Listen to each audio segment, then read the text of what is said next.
and welcome to the X22 Report. My name is Dave, and this is episode 118. And the title of this episode is Fake Economy, Military Drills, and More Spells Economic Collapse.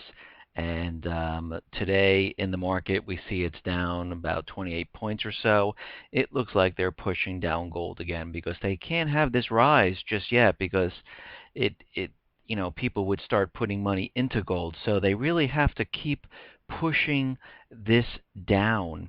And I think I said this like 2 episodes back. I believe that they're going to, keep it around the 1300, maybe just slightly below 1300, and keep it in that area because that seems to be a safe area for them. So this way, people don't realize that gold and precious metals is a great place to put your money because it is disaster insurance. It's real money, and with the economic collapse coming, they don't want people to catch on and figure this out until it's really too late and you can't get your hands on it. And this is what they do. But the stock market, it's down a little bit, but still, at all-time highs and everything. And we look around and we see what's going on, and there are many other factors than just the stock market and other factors than just gold. If we just look around the world and see what's going on, we can make the case that everything is not okay. And as we get more and more news, we see things completely deteriorating and getting worse, not better. Okay, so let's get into the economic collapse news. Greece is protesting their austerity measures. And again, we discussed this before in other episodes, where for the Greece government to receive more debt, they need to get rid of people on the payroll. And the first half of the payroll they got to get rid of is around 12,500 civil servants, and this will include municipal police officers, teachers, school security personnel. They have to get rid of them by the end of the year, so that's going to be quite a bit of people out of work, even though right now their unemployment is very high at this point. It's approaching 30%, very close to that. And it's just going to get worse because that's the first half. The second half, they have to let go another 12,500, to get more debt, to put them into more debt. And of course, that debt is going to keep the government going for a short period of time, and then that money's going to run out just like the other bailouts run out, and they're going to be back in the same boat. And the people are out there saying this isn't working, this is not good. Now, over here in America, the companies are reporting poor revenue, poor earnings, and Caterpillar is just another company that's reporting this.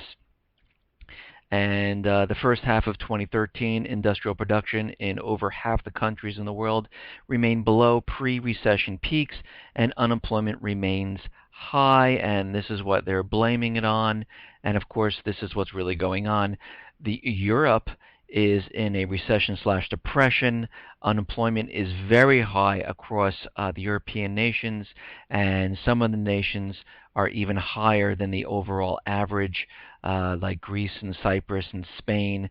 They have really high unemployment.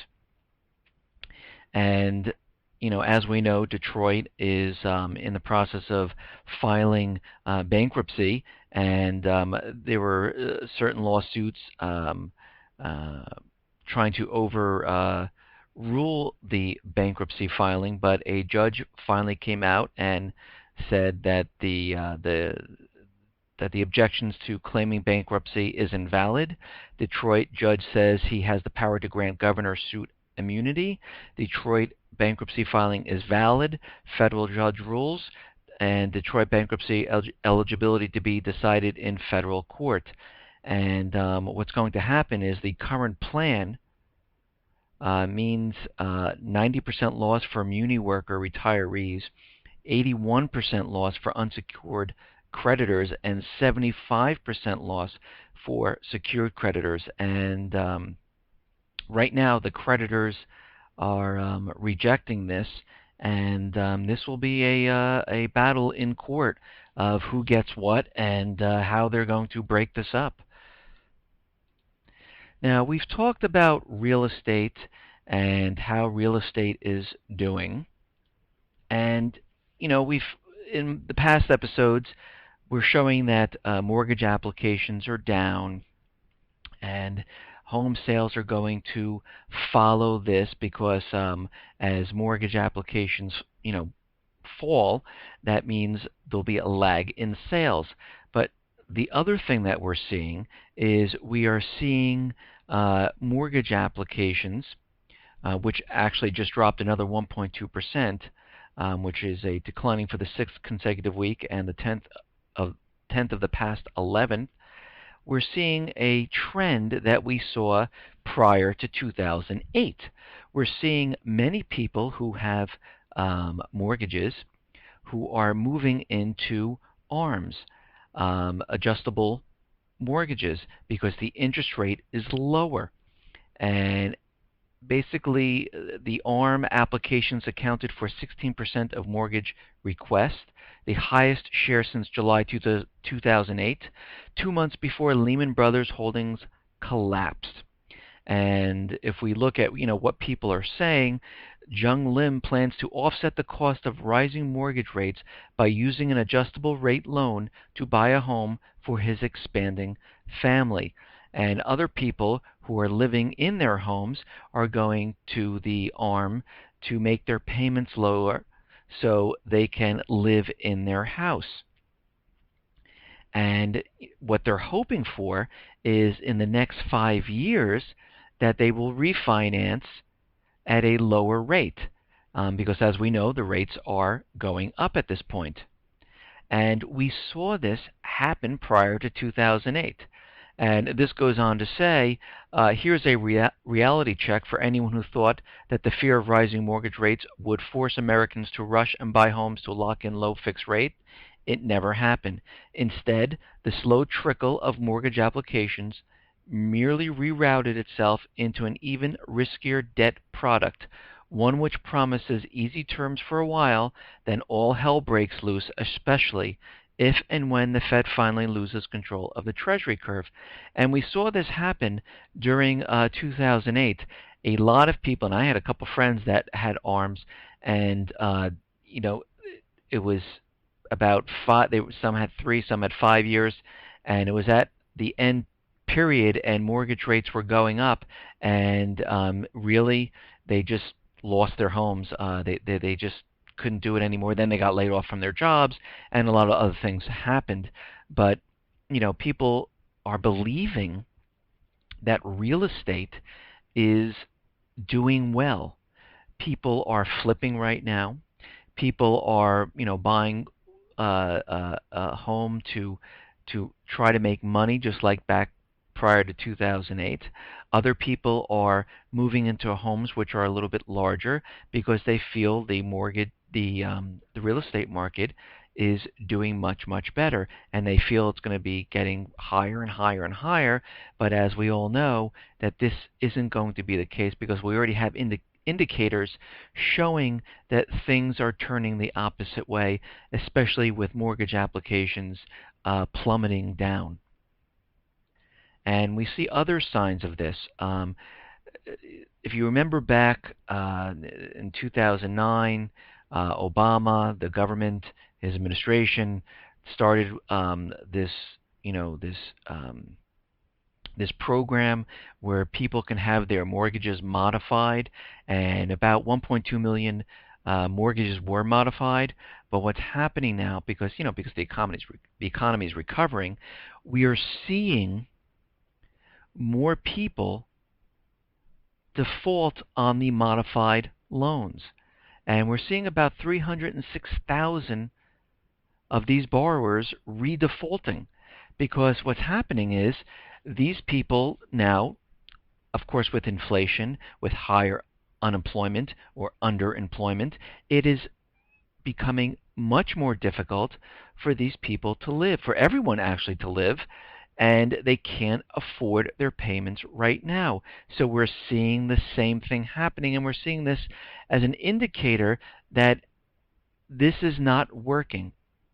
Whatever is going on right now is having the opposite effect because the truth always shines through. Yes, we can have manipulated numbers, we can have manipulated unemployment, GDP, inflation, and we can show on the mainstream media and everyone can look at 7.6 and 0.2% point 0.02%, whatever it is, inflation that they're making up.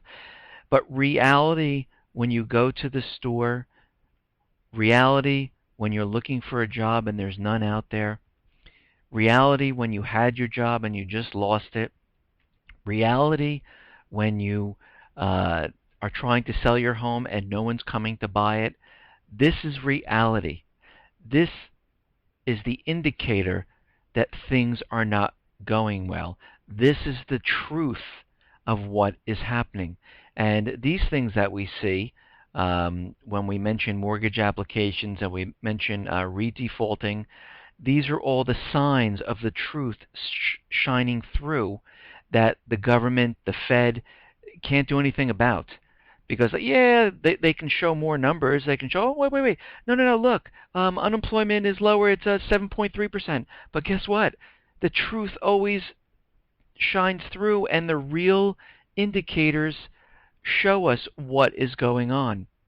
And this goes on to say those who have been in the program since 2009 are redefaulting at a rate of 46%, the Inspector General found.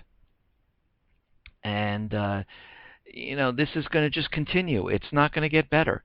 And we're not going to see a housing rebound like everyone believed in 2008, 2009. They thought everything would be back to normal in a year or so. And look how long it's taken with this massive amount of money printing. And don't forget, the Fed is still buying those toxic mortgages because there are so many foreclosed homes still on the books of the banks. Okay, let's move on here. Now, China unveils they're going to combine their Coast Guard, and the ships that weren't armed before are now going to be armed. And this goes on to say China's new Unified Coast Guard Agency has gone into operation. And yesterday, amid a maritime disputes with its neighbors, and experts said more ships will be armed as a result. The China Coast Guard integrates the functions of marine surveillance, the existing Coast Guard, which came under the police, fisheries, law enforcement, and custom anti-smuggling maritime police.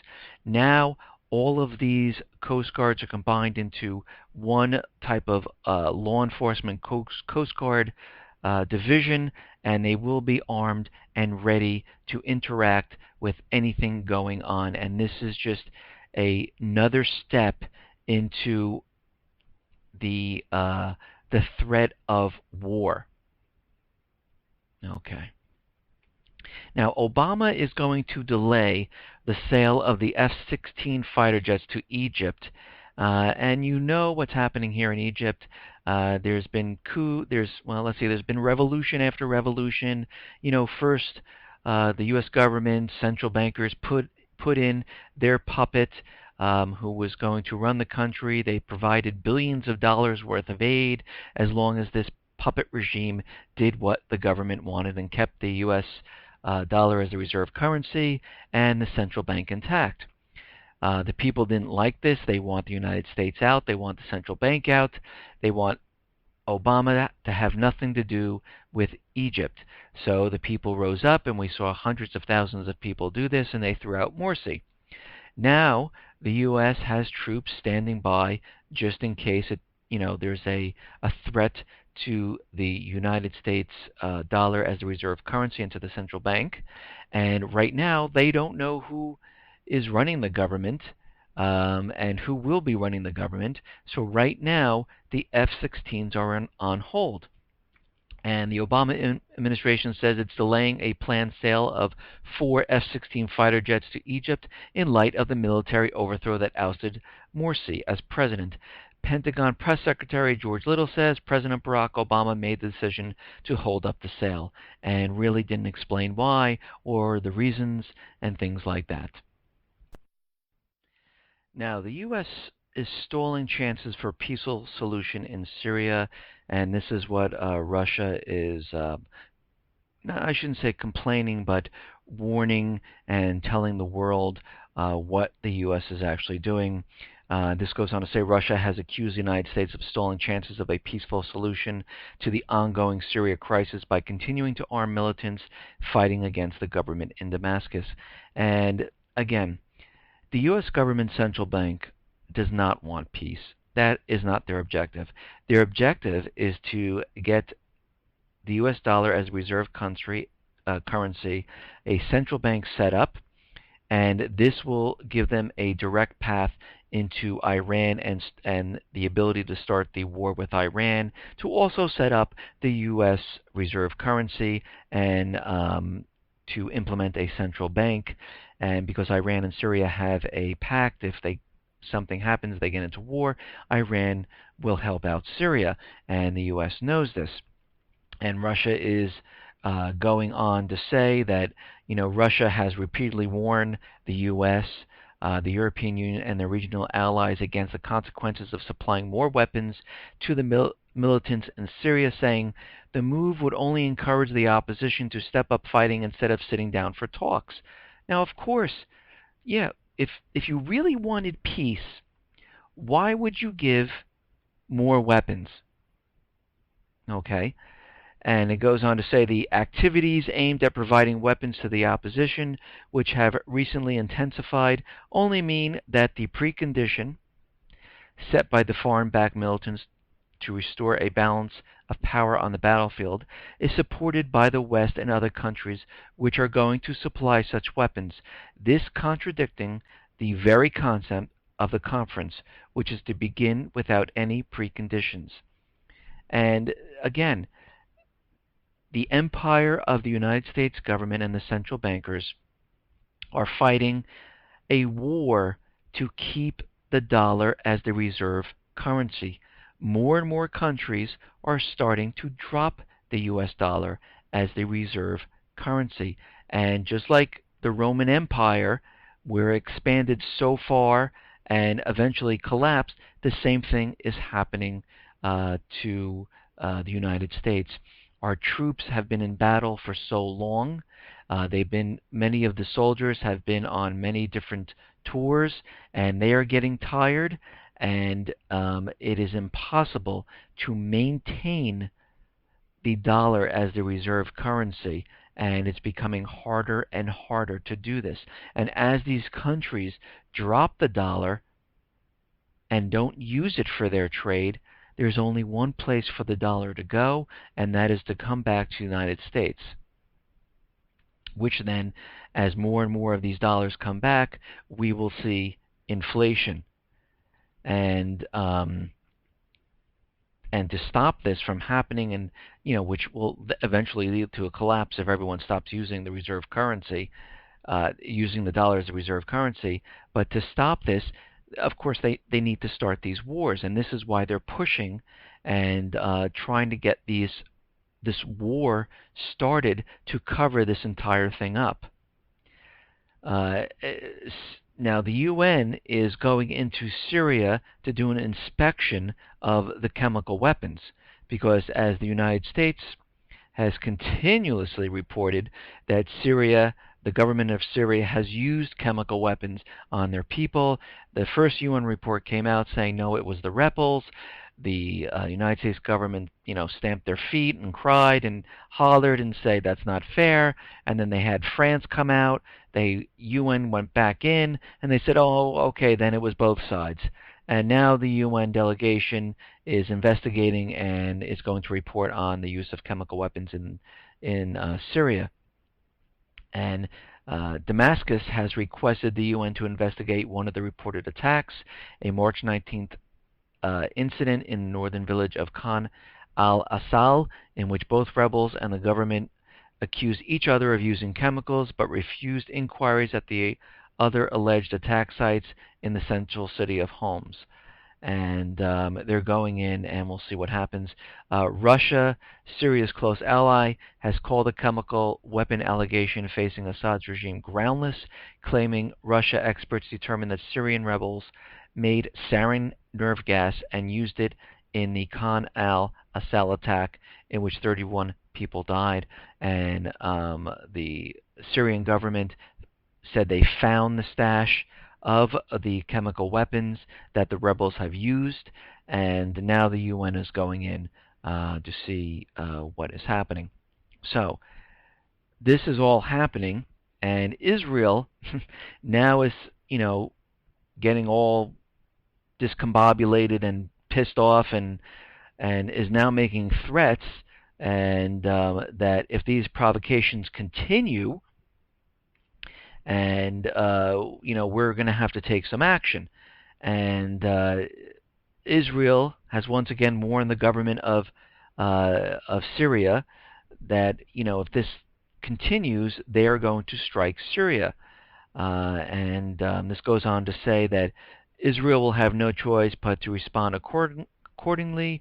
Israel's ambassador to the United Nations, Ron Prosor, said during a UN Council meeting about the Middle East on Tuesday, and they were saying, Netanyahu said, I have said it before and I'll say it again, Assad has chemical weapons. The situation is made all more dangerous by the fact that Assad has received advanced weapon systems that Israel simply cannot allow, Prosor added. And they're making the case to start this war. This is what all of this is coming down to. Israel is out there screaming and yelling. The United States is telling everyone that they use chemical weapons, that they crossed a red line. We have the Defense Secretary and the General, Martin Dempsey, saying that this is going to be a very expensive war. It's going to be in the billions, and they don't think it's worth it. And Hagel reported that troops are near their breaking point. They are worn out from all the wars. And the Assistant Secretary of Defense, K.T. McFarland, said that Congress should listen to General Martin Dempsey in regards to the involvement of the Syrian war, and that that the military is saying this is not going to work out well. You've seen the example of Libya, where we did arm the rebels, and at the same time you see what happened to those weapons that we gave to the rebels. They turned around and were used against us. And this whole thing is not going well for the central bankers, and it's not going well for the U.S. government.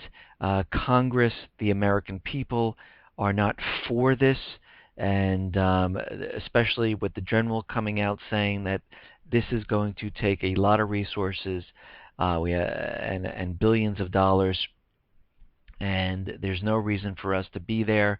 And to get this war started, they are going to have to take this to the next level. And the only way to take this to the next level is to prove to Congress and America, to the American people, why we need to be there.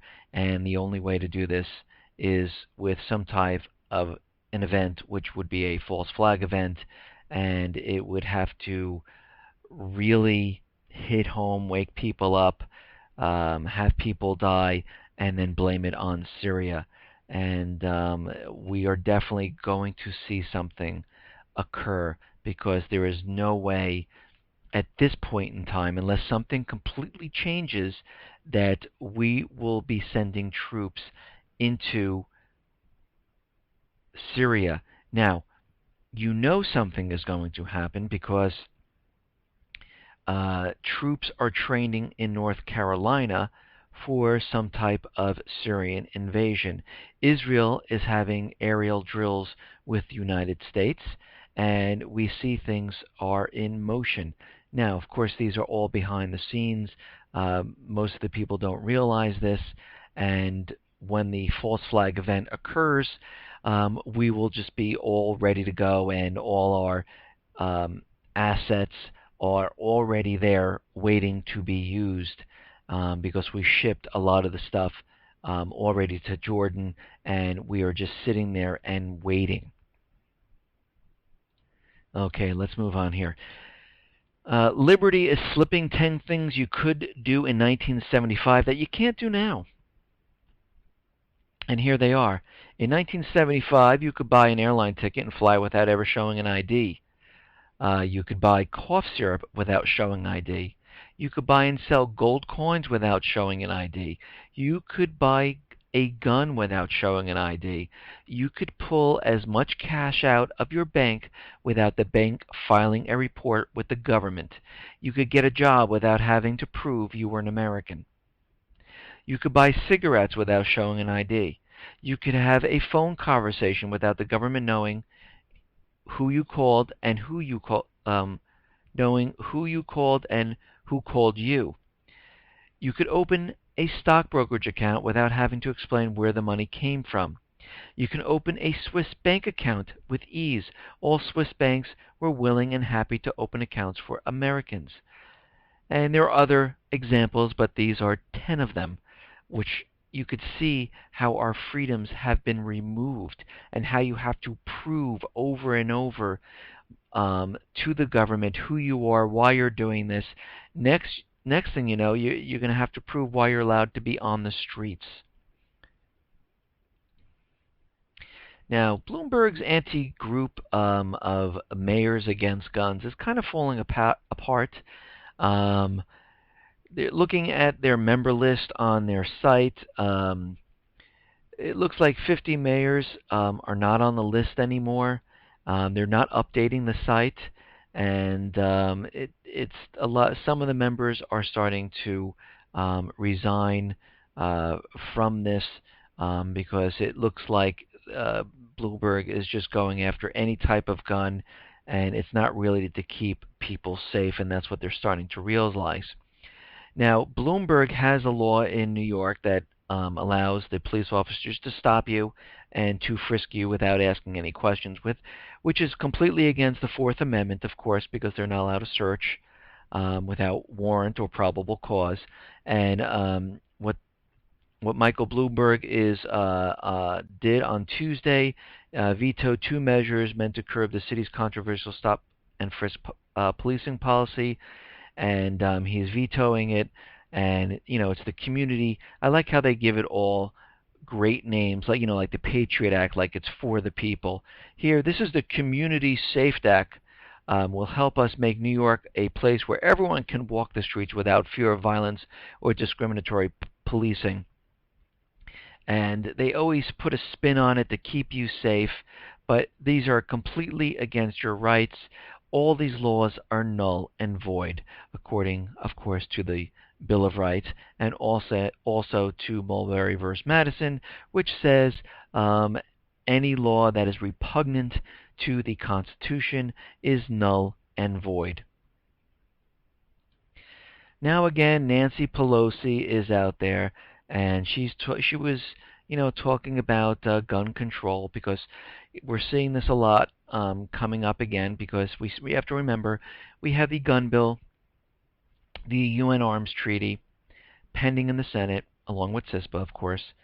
Kerry was out there saying by August they're going to have this gun legislation, the UN Arms Treaty, all signed and ready to go. And Nancy Pelosi is out there pushing the gun agenda. And she went on to say, we must uphold our oath to protect and defend the Constitution and all Americans by expanding background checks and keeping dangerous firearms out of the wrong hands.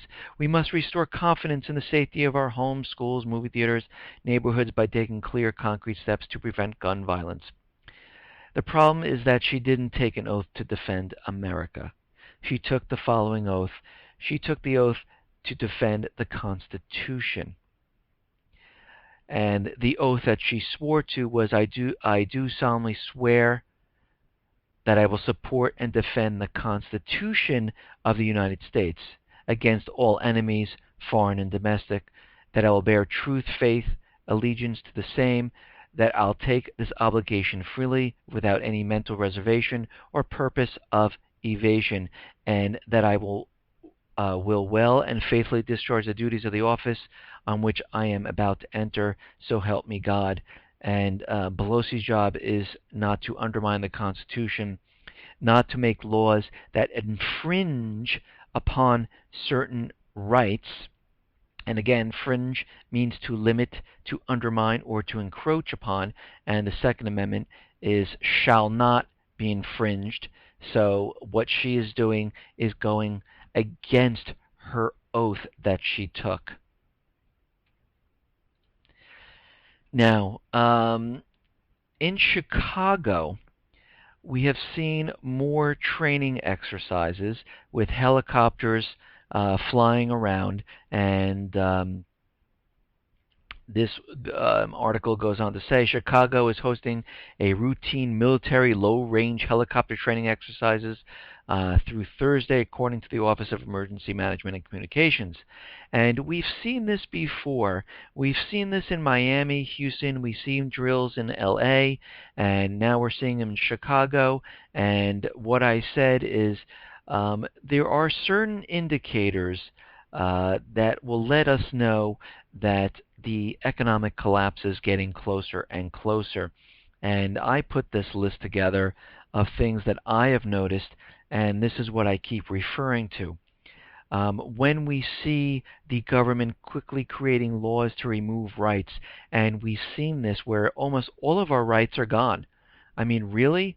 We have like nothing left with the first, the fourth, the fifth, and they're just disappearing.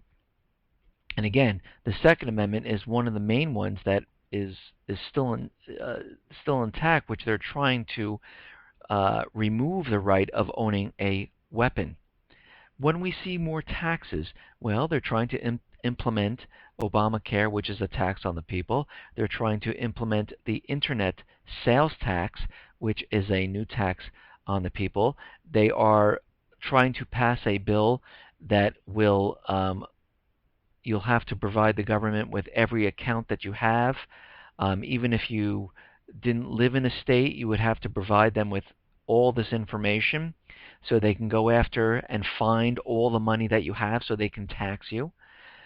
We are seeing more military exercises within the borders, within our cities, with helicopters within LA, where we saw a drill of DHS firing on people. When they changed the laws for bail-ins and for confiscating the people's money, and we've seen this with the FDIC Bank of England document, which now allows the banks to no longer get bailouts, but to do bail-ins, which switches depositors into creditors, and the banks have changed their terms of service, where they are not responsible for any of your money being lost due to the fact of riots, cyber crimes, floods, power outages, and things like that. It goes on and on and on. And you cannot hold any of the officers, representatives liable for any loss that a creditor might happen to. And the other one is more false flags, and to get the any bills that are pending in the Senate move forward, and then eventually having a war started. And we are seeing a lot of this happening. Things are starting to increase and starting to escalate and to move on, and we're seeing more of it.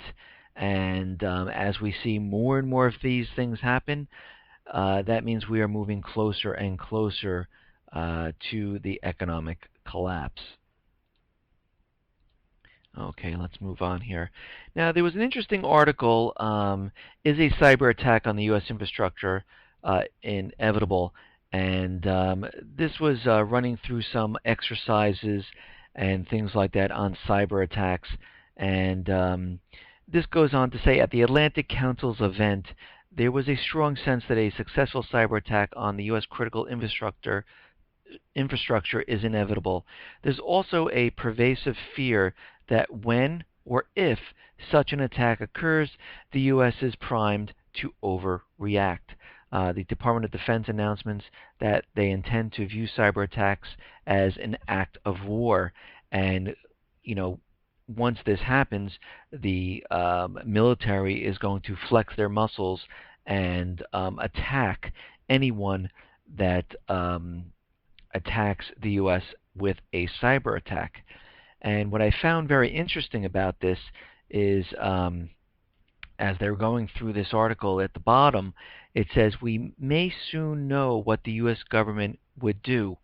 Many people in the field are expecting to see a major breach soon, as former CIA NSA Director Michael Hayden predicted in his keynote remarks to the students at the Cyber Challenge.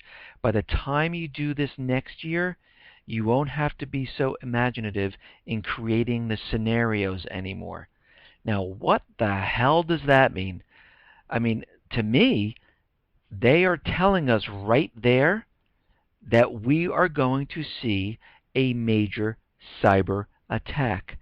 And from what I've been saying all along since I started X22report.com, the cyber attack will be the main event. They every day, if you just go into Google and type in cyber attack, there is tons of news stories letting you know how many attacks are coming each day. And they continually keep this up, and it's been going on for a year and a half. They are building this up to be their secret doomsday false flag event to eventually get everything done if they can't get it done in any other way.